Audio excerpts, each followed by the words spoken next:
Hi, my name's Janine Khan, and my fiance Ricky passed away from complications of Auto-brewery Syndrome. When he got to the hospital on the other coast, we were only able to see him on the weekends because it was so far away and his daughter and I still had to work. So we visited him for a couple weekends in a row, and we would talk to him on the phone every night. The second time or third time that we saw him, he was blistering so bad. He had blisters from the top of his head to his feet. His eyes were swelling, his eyelids were swollen, everything.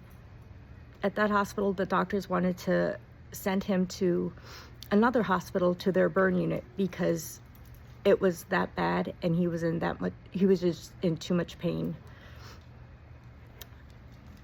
Then they decided against it and said that his liver is failing, fluids getting into his lungs, and they decided to do a liver transplant. As soon as I heard that, I knew it was going to be bad, and I didn't want that to be done, but I didn't really have a say. It was Ricky's decision.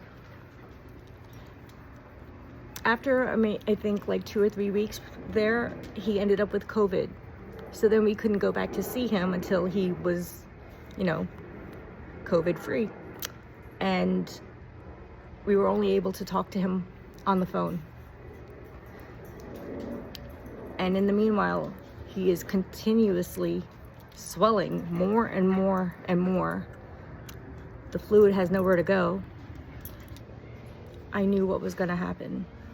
I just had this intense feeling that he was never going to come back home.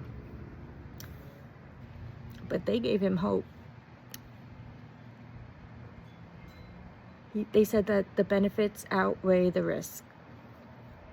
So on a Sunday before, the Sunday before he passed, he calls me and says, surgery's tomorrow.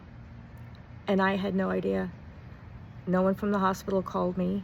They called me for all other things, but they didn't call me for the most important thing, which was to tell me that they were going to do a liver transplant on him. And we couldn't go to the hospital because he had COVID. I asked him if he was sure that he wanted to do this, and he said yes, that he wanted to have a life with me and his kids and his family.